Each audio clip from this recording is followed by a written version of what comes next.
Let's imagine a few situations, and I want you to think about how you would feel.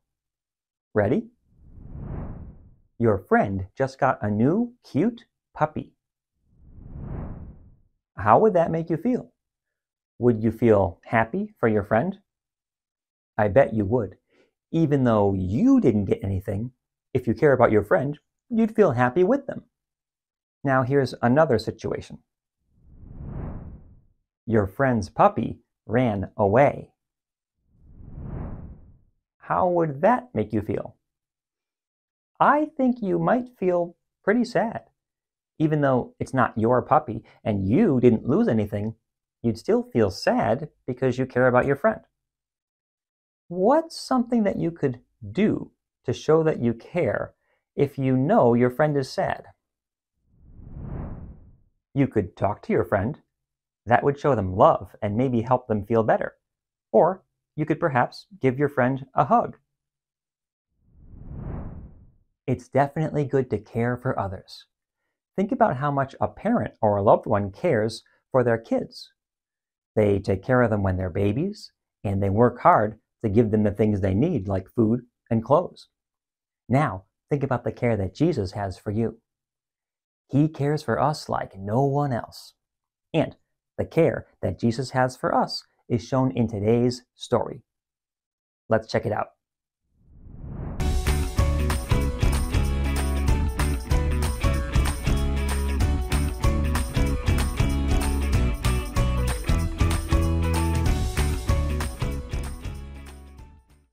This is the story of Lazarus. Does his name sound familiar to you? You might know the story of Lazarus. Here's a big clue. He was dead, and Jesus brought him back to life. Yeah, that's a pretty big part of this story. But Jesus doing this remarkable act is not the only thing we can take away from this story. Lazarus was alive at the beginning of the story, but he was very sick. His two sisters were worried and wanted to get a message to Jesus about Lazarus needing help. So that's what they did. Jesus was far away, but they sent a message to him. When word got to Jesus, he said that Lazarus' sickness would not end in death, but Jesus stayed where he was and did not go right away to see Lazarus. Jesus had a plan to show everyone who he was and to help others believe in him. Well, in a few days, Lazarus' sisters were very sad to see that Lazarus had died. When Jesus got to where Lazarus was, they told him that Lazarus had been dead for 4 days.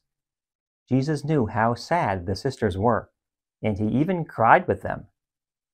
Then the miracle happened. Jesus went to the tomb where Lazarus was, and he told Lazarus to walk out of his tomb. And he did. Everyone was amazed to see Lazarus alive again. That day, the people saw God's great power, and Lazarus' sisters saw just how much Jesus really cared for them. There aren't too many times I know of when Jesus cried. This tells us that he really cared for Lazarus' sisters, and he showed that care by comforting them, by crying with them, and by bringing Lazarus back from the dead. Now, here's a question. When do you think Jesus cares for us the most? Is it when we're happy, or maybe when we're sad?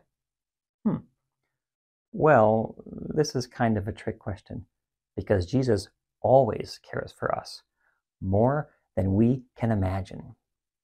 He cares for us just like he cared for Lazarus and his sisters. Now, that doesn't mean that bad things will never happen, but we can know that Jesus will always care for us through the good and the bad, in our joy and in our sadness. We can always turn to Jesus and know that he cares. Now, here's a song about how much Jesus cares for us.